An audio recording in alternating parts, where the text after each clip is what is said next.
कल का रॉस द्वीप आज नेताजी सुभाष चंद्र बोस द्वीप के नाम से जाना जाता है। ये द्वीप साक्षी है इतिहास के उन अनकही और अनसुनी घटनाओं का, जहां हमारे देशभक्तों पर अत्याचार और अमानवीय यातनाओं का सिलसिला चला था।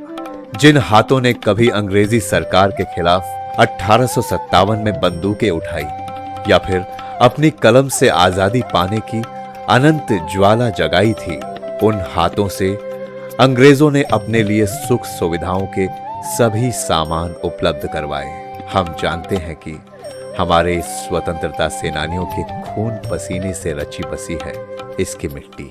द्वितीय विश्व युद्ध के दौरान जब जापानी सेना ने द्वीपों पर कब्जा किया तो ब्रिटिश मुख्य आयुक्त के आवास पर जापानी गैरिसन कमांडर का कब्जा हो गया। यही वो समय था जब दिसंबर 1943 में इस द्वीप में आगमन हुआ एक ऐसे व्यक्तित्व का जिन्होंने भारतीय स्वतंत्रता संग्राम को एक नई दिशा दिखाकर अपना कुशल नेतृत्व दिया।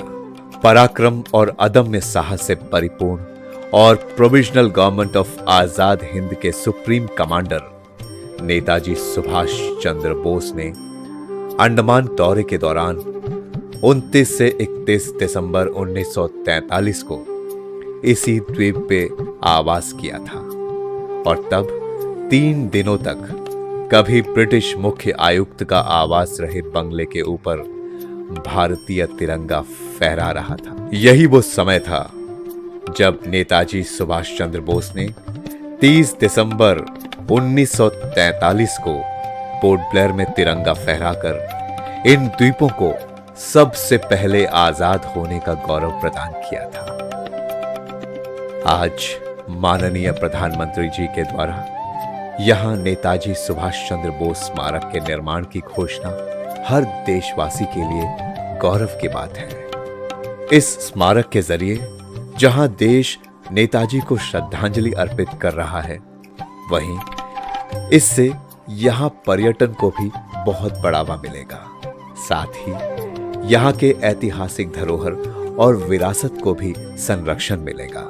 इस राष्ट्रीय स्मारक में नेताजी के अनुकरणीय जीवन और स्वतंत्रता संग्राम में उनके अमूल्य योगदान पर आधारित museum cum interpretation centre, guided heritage trail, Port Blair और इस द्वीप के बीच रोपवे, लेजर अथवा light and sound show, theme आधारित बच्चों का मनोरंजन पार्क, फूड एवं रेस्टो लॉन्च आदि का प्रावधान किया जा रहा है। माननीय प्रधानमंत्री जी के मार्गदर्शन में इस अमृत काल में नेताजी सुभाष चंद्र बोस की 126वीं जन्म वर्षगांठ पर बनने जा रहा ये राष्ट्रीय स्मारक इस द्वीप को विश्व के पर्यटन मानचित्र में विशेष स्थान दिलाएगा।